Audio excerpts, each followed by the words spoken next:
talking about men's health with one of our favorite guests on the show. Good. Exactly. Dr. Joelle Villeneuve joins us. Welcome to the show. It's great to have you back. Thanks for having me Good back. to see you. Well, today I'd like to talk about pain, in specific back pain. And the reason why I'd like to touch on this topic is because when we look at statistics, 30 to 40% of workplace absentees are related to back pain. 40%? 40%. That's a high number. Yeah, Now, for men only, or is this across? It's actually men and women, but Okay. the most common concern that men come in with is back pain. Now, would you say, Joelle, that men would suffer more than women in back pain? I mean, obviously, you just mentioned about the work complaint, but in general, I mean. Yes. Yes, Yeah? I would say that the statistics are Why? higher. Why would that be? Well, a part of it is because the men typically are doing a fair bit of lifting. Some of the reasons why people develop back pain is certainly sitting for long periods of time in front of a computer, which can apply to both sexes, lifting, lifting inappropriately, having weaker core muscles and lower back muscles, and or, which isn't highlighted enough, but the muscles that actually strengthen and support the pelvis. So those are other areas that need to be looked at. So when we look at prevention, what should people be doing? Great question. Well, in terms of prevention, we like to talk about, first of all, making sure that the body is very alkaline. And a part of keeping your body alkaline is eating and digesting well. So we like to look at food sensitivities, which are really important. We also like to encourage people to have a good optimal level of essential fatty acids. So making sure you're taking in some omega fatty acids is really important. I'm kind of surprised to hear you speak on a nutritional remedy Other for than a back physical pain. one. Yes, Yeah. I mean, I automatically expected you to start talking about, you know, different exercises we could do or something like that. But, Exactly. but how much does your digestive system have to do with back pain?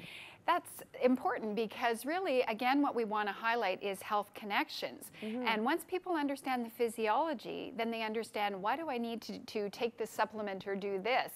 And the idea is there's really 6 levels of how you get to back pain. The first, again, is when the nervous system becomes imbalanced. So it moves to the second phase where you've got a stimulation of lots of adrenaline. You're in that sympathetic mode. The third phase is the balance where the body brings the energy down again to try and compensate for that. And then fourthly, digestive irregularity. Because again, if you don't have enough enzymes, which take place in the parasympathetic mode, you're not breaking down your foods. That leads to the fifth, which is acidity, and then the sixth, which is the release of something called cytokinins. And these are nutrients that actually promote inflammation. Okay. And they're actually the same ones that are released when you have the flu. So if you think about it, you get interleukin-6, interleukin-2, and tissue necrotic factor, and these cause myofascial spasms or achiness. And you think about the flu, and you think, oh, my back hurts, my head hurts, you you ache know. all over, really. Exactly. So when these hormones are released over a long period of time, that's what sets the tone to back pain. And it's just amplified by weakened muscles and straining and all those kinds of things. Wow, so it's this, all connected. yeah, this template. It is amazing when you look into it. When we talked about prevention, what about when you start getting back pain? Is there a way to get out of it, or is it a chronic thing that you have to deal with the rest of your life? Well, again, first off, people typically tend to take anti-inflammatories for back pain. Right. But we know that can lead to other problems, and it doesn't necessarily remedy the situation. So, first of all, we start with the physical, and we look at what are the physical techniques. Acupuncture, the Bowen therapy, which we'll talk about shortly. Yes. And then we look at other things internally. Magnesium is really interesting because magnesium is involved in smooth muscle contraction and relaxation.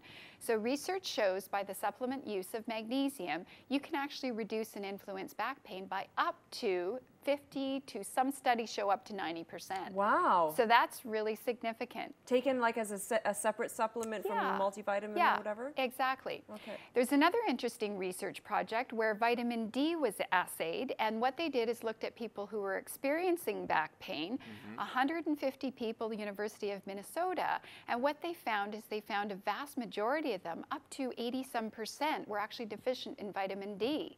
So it's one of the side effects of vitamin D deficiency. pregnancy. Wow. So, I mean, outside of taking a supplement, are there natural foods too that we could be taking? Sure, yes. So natural foods that are rich in magnesium. So one of the foods would be spinach. Right. Halibut is also really, really rich in magnesium. Other nutrients, if we look at other treatments, are B12. B12 you can get a lot from your grain family, your dark green leafy vegetables. So again, alkalizing the body is the general aspect Right. of how you can help Vitamin back D, pain. get out in the sunshine. Yeah, have a 20 little minutes walk. a day. The Bowen therapy was developed by Tom Bowen. He's an osteopathic physician in Australia. And the idea is it's a simple movement that we do with our thumbs and fingertips. And we use a little bit of pressure on a certain area of the muscle belly that has a high concentration of receptors, proprioceptors. Okay. That communicates to the brain, which communicates via the nervous system to release and relax that muscle belly. So in essence, the Bowen therapy is fabulous at releasing the soft structure of the body, which has an influence on the hard structure and the bony. So basically, is this typical? The patient would be starting on the belly? Exactly. So when somebody comes into the clinic, I encourage them to lie down and relax for 5 or 10 minutes before I walk in. Okay. Each move has a certain segment that I'm focusing in on, and there's a relaxation of a couple of minutes in between for the body to respond. So basically, I walk out of the room as that happens. But just for demonstration, I'll just show you the technique. Sure. Start with the low back, and we're just going to start with paraspinal muscles. Nice deep breath in and out. Another hard day at the office, eh, Derek?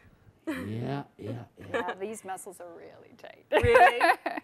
Now, Breath in. it looks though, just the way you're And- pushing there. Would this be sort of a form of acupressure idea? No. It's not a form of acupressure, but certainly we're using pressure in a certain area, but the difference is that I'm actually rolling over that particular muscle belly and then releasing it. So now what I'm focusing in on is I'm releasing the actual band of muscles, that tensor fasciae lata, which actually has an impact on your hamstrings. So a lot of people have really tight hamstrings, and that relates to the dysfunction in the low back.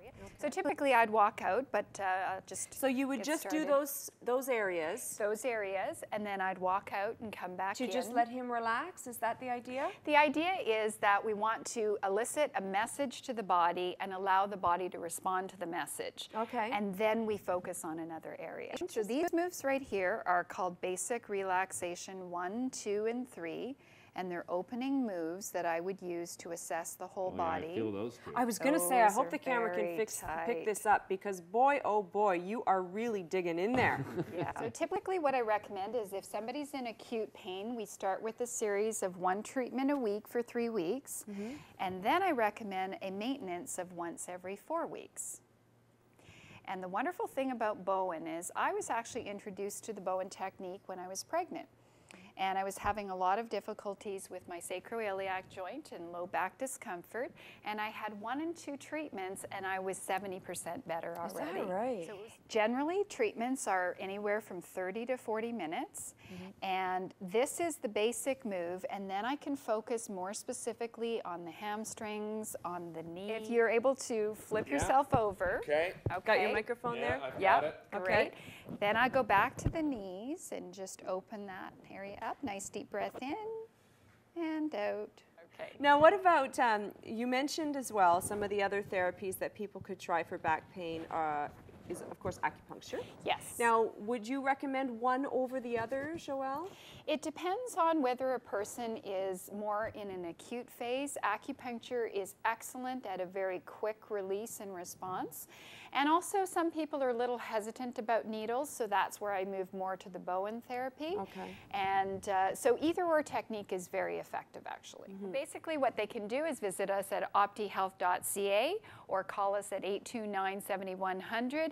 And there's lots of great information on our website, including the recent newsletter, which talks about back pain and highlights the Bowen technique. Wonderful. Joelle, always great to see you. We Great. always learn a lot when you're here. Thank The you. Bowen technique. Check it You're out. very We'll be right welcome. back after this. Come on, wake up. Okay, Let's go. all right, Let's okay. go. all right.